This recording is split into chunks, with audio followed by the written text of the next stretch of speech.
Okay, right. So I'm going to go through some of the questions from the quiz on change the subject. The only problem is that I think when you do it, it comes up in a different order. So I won't go through every single question, but I'll pick some key questions out just to explain how we do change the subject.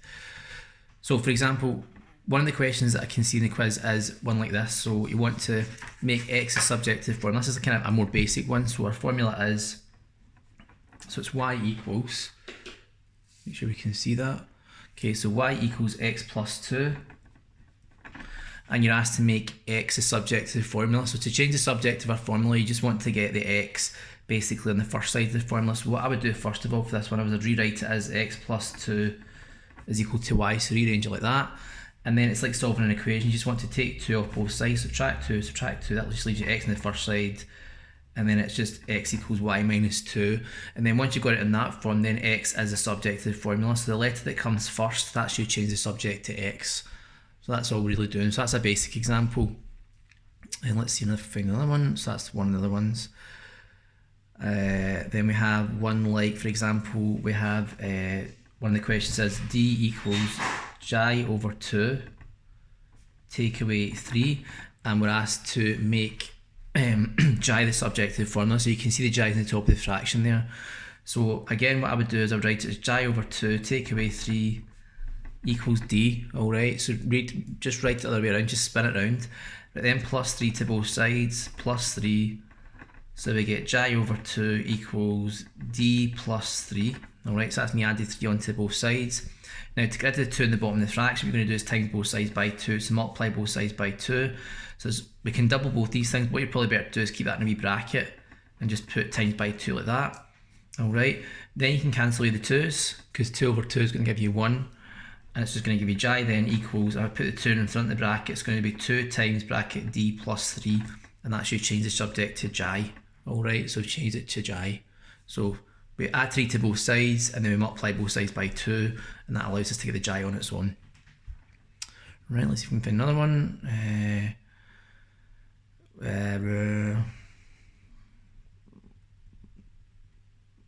That's quite a good one. So p equals, this is one of the questions, p minus 2h equals 5g.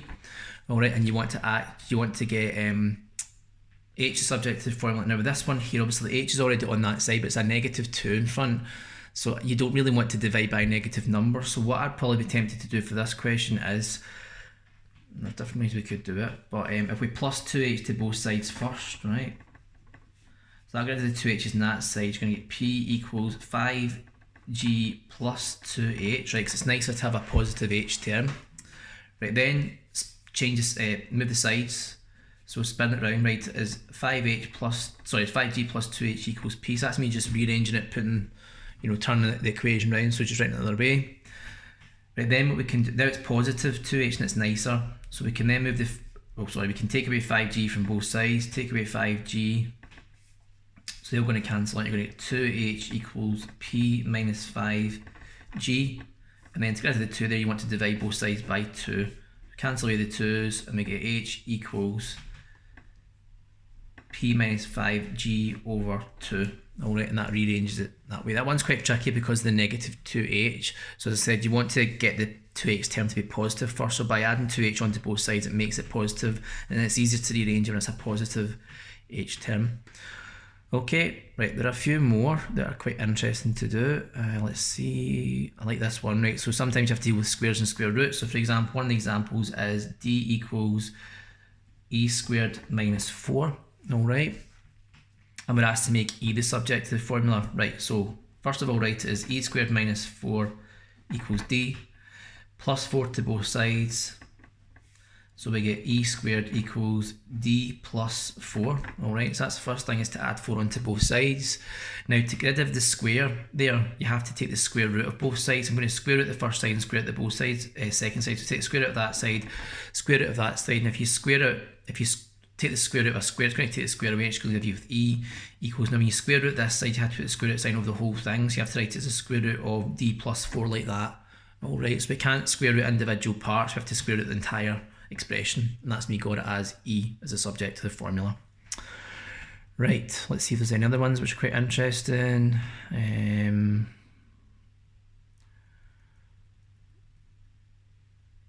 Well, that's quite, oh, there's one there that's actually very similar to another one, right? Okay, so, oh, this is a good one. Okay, so we've got x, the square root of x is equal to 2t, and you're asked to say rearrange the following equation, which one would be incorrect, and you've got 4 options. But basically, if you want to get rid of a square root and you want to make x a subjective form, you have to square both sides. Now that's the opposite of what we did there, so I'm going to square that side, and you have to put brackets around the whole thing and square it like that. So you take the square root and you square it, it takes the square root away, it's going to give you x, and then it's 2t all squared, which is what the answer is. But when you can multiply the brackets out here, but when you square 2t, you have to square the number, which is 4, and then square the t as well, so it's 4t squared, and that's one of your options. Alright, so you're squaring both sides in that one. Any others? Oh, this is a good one. So we have q equals p cubed plus 5, and we want to get this p as a subjective formula. So p cubed plus 5 equals q. Take away 5 from both sides, take away 5. So we get p cubed equals q minus 5. Alright. Now, we did the square root up there. If it's a cube, then we have to take the cube root. So we're going to have p is equal to the cube root, which is the square root with the 3 in front, you'll hopefully remember. So it's the cube root of q minus 5. Alright, so if it's a cube, to undo the cube, you have to take the cube root of that whole thing and put the whole root sign over the q minus 5 in total. Right, any others up are good. Make s a subject of... right, this one here, v squared equals u squared plus 2as. This is one you might recognise if you've done physics. So v squared equals u squared plus 2as. If I change the subject to s, right, so the s is here at the very end. So write it as u squared plus 2as equals v squared. Alright, so rearrange it like that. What I would then do is take away u squared from both sides. So we're going to get 2as equals v squared minus u squared. Alright. And then to get the s on its own, you want to divide both sides by this 2a in front. So divide both sides by 2a over 2a. You can then cross off the 2a's like that, and that's going to leave you just the s there. So I'll just write it up here. So s equals v squared minus u squared over 2a. Alright. And let's see if we can find even just one more.